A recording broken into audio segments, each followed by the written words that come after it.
Hello बच्चों, कैसे हो? सब ठीक ठाक।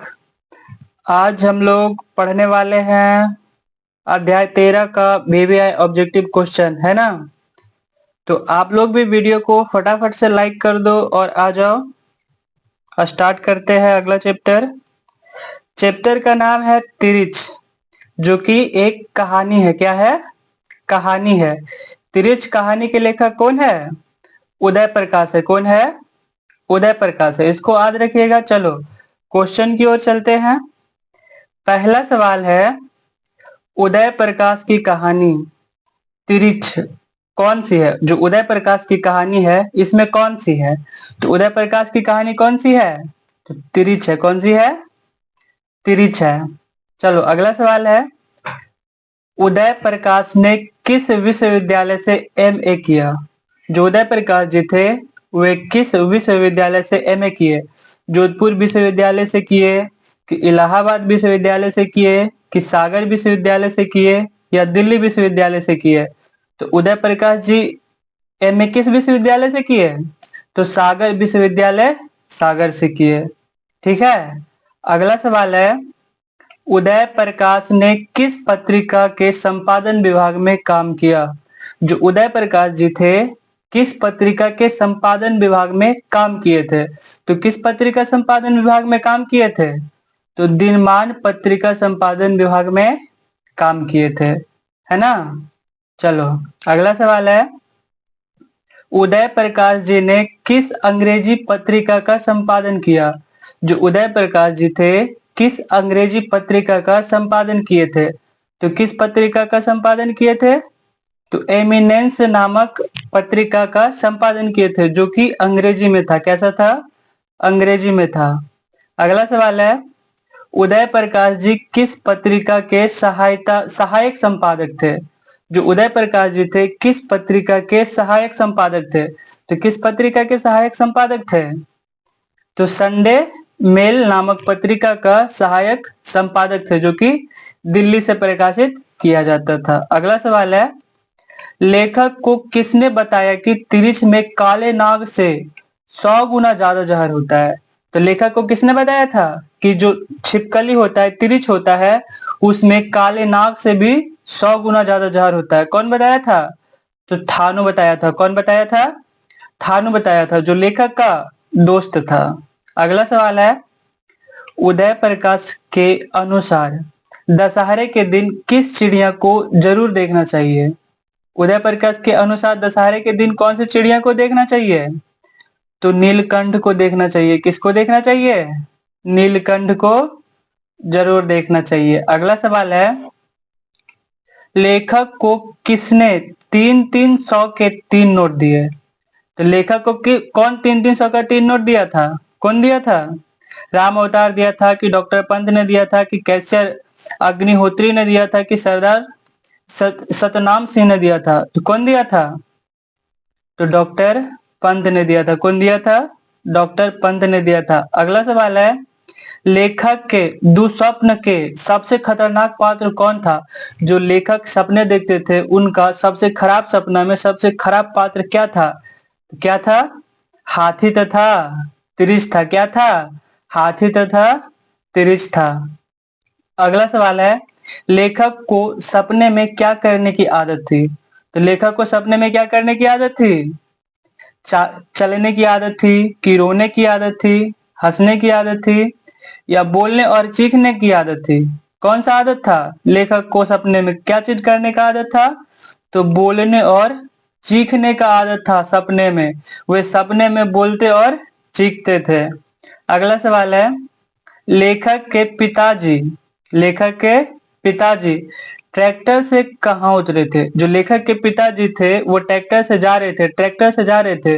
वो कहाँ उतरे थे? कहाँ उतरे थे? मिनरवा टाकीज के पास उतरे थे। कहाँ उतरे थे? मिनरवा टाकीज के पास उतरे थे, है ना। चलो अगला सवाल है, खतरनाक सपनों में लेखक का सबसे बड़ा अस्त्र क्या था? तो खतरनाक सपनों में जो लेखक खतरनाक बुरा बुरा सपना देखता था उसमें उनका सबसे बड़ा अस्त्र क्या होता था? तो आवाज होता था। जब भी बुरा सपना आता था, एकदम खतरनाक वाला सपना आता था, तो डर जाते थे। उस समय वो चिल्ला जाते थे, जिसके कारण उनका सपना खत्म हो जाता था और डर खत्म हो जाता था। अगला सवाल है, लेखक के पिताजी शहर क्यों गए थे? जो लेखक के पिताजी थे वे शहर क्यों गए थे? तो शहर गए थे अदालत में पेशी के लिए गए थे। किस लिए गए थे? अदालत में पेशी के लिए गए थे। अगला सवाल है, कौन सी कहानी उदय प्रकाश जी की नहीं है? तो इसमें कौन सी कहानी उदय प्रकाश जी की नहीं है? चलो बताओ जल्दी। कौन सी कहानी उदय प्रकाश जी की नहीं है? तो वारिस इसमें उदय प्रकाश जी की कहानी नहीं है। बाकी दरियाई घोड़ा, पीली छतरी वाली लड़की और मैंगो सिस, इन्हीं का उदय प्रकाश जी का कहानी है, लेकिन इसमें वारिस उदय प्रकाश जी का कहानी नहीं है। अगला सवाल है, लेखक के पिताजी को बचपन में किस रोग की शिकायत थी? जो लेखक के पिताजी थे उनको बचपन में एक रोग था, वो कौन सा रोग था पता है? तो डिसाइटिस था। क्या था? डिसाइटिस था।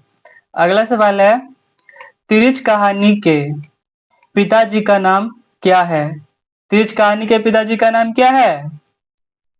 बता जल्दी। राम निहाल प्रसाद है कि राम स्वारथ प्रसाद है, राम किशोर प्रसाद है, राम बली प्रसाद है? तो क्या है? राम स्वारथ प्रसाद है। तिरिच कहानी के पिताजी का नाम क्या है? तो राम स्वारथ प्रसाद है। अगला सवाल है, कहानीकार तिरिच की लाश को जलाने जंगल में किसके साथ गया था? जो कहानीकार है, तिरिच के कहानीकार है, जो तिरिच का लाश होता है उस जंगल में जलाने के लिए लेखक किसके साथ गए थे? तो थानू के साथ गए थे। किसके साथ गए थे? थानू के साथ। सानू भानु थान है यहाँ। थानू के साथ गए थे। किसके साथ गए थे? थानू के साथ गए थे, है ना। अगला सवाल है, पंडित राम अवतार क्या थे? जो पंडित राम अवतार थे वो क्या थे? ज्योतिषी थे, वैद्य थे, राजनेता थे, ज्योतिषी और वैद्य थे। तो जो पंडित राम अवतार है वो ज्योतिषी और वैद्य दोनों थे, है ना।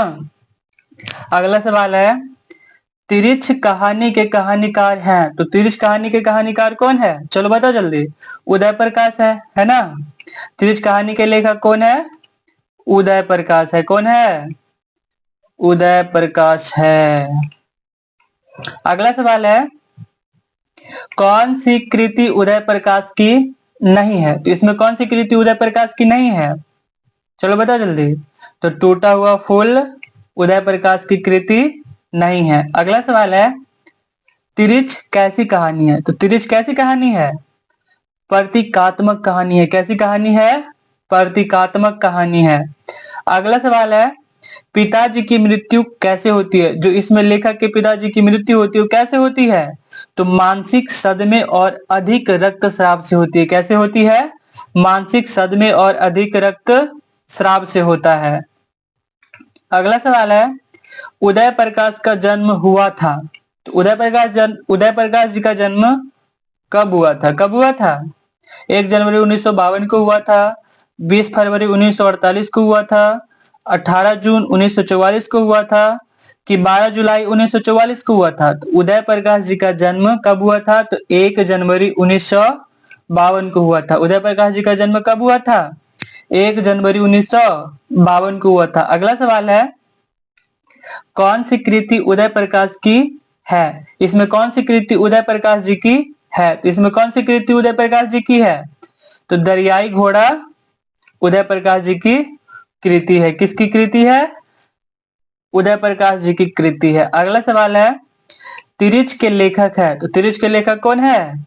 मलियज है, मोहन राकेश है, उदय प्रकाश है, भगत सिंह है। तिरिच के लेखक कौन है? उदय प्रकाश है। कौन है? उदय प्रकाश है। अगला सवाल है, तिरिच क्या है? तिरिच क्या है? तिरिच क्या है? तिरिच क्या है? तो तिरिच एक विषखापर है। क्या है? विषखापर, जिसको विषखोपड़ी बोलते हैं, वही विषखापर। ये जो होता है एक जहरीला लिजार्ड होता है, इसमें जहर होता है, इस छिपकली में जहर होता है ना। अगला सवाल है, अरेवा परेवा उदय प्रकाश की कैसी कृति है? जो अरेवा परेवा है उदय प्रकाश की कैसी कृति है? तो अरेवा परेवा उदय प्रकाश की कहानी संग्रह है। क्या है? कहानी संग्रह है। अगला सवाल है, कहानीकार को सपने में बोलने और चीखने की आदत है, यह किसने बतलाया था? तो कहानीकार को चीखने और चिल्लाने की आदत है, यह किसने बताया था? तो कहानीकार के माँ ने बताया था। कौन बताया था? कहानीकार के माँ ने बताया था। अगला सवाल है, त्रिच को कैसी कहानी माना जाता है? त्रिच को कैसी कहानी माना जाता है? जादुई यथार्थ की कहानी माना जाता है। कैसी कहानी माना जाता है? जादुई यथार्थ की कहानी माना जाता है। अगला और आखिरी सवाल है, तिरिच कहानी की केंद्रीय घटना का संबंध किससे है? जो तिरिच कहानी है उसका जो केंद्रीय घटना है उसका संबंध किससे है? तो तिरिच कहानी का केंद्रीय घटना का संबंध कहानीकार के पिताजी से। किससे है? कहानीकार के पिताजी से है। इसी के साथ वीडियो खत्म हुआ। अब रेगुलर वीडियो आएगा और आप सब भी रेगुलर देखिएगा और अच्छे से एग्जाम की तैयारी कीजिए। बाकी अब आप पर डिपेंड करता है कितने अच्छे से एग्जाम की तैयारी कर रहे हैं। चलो।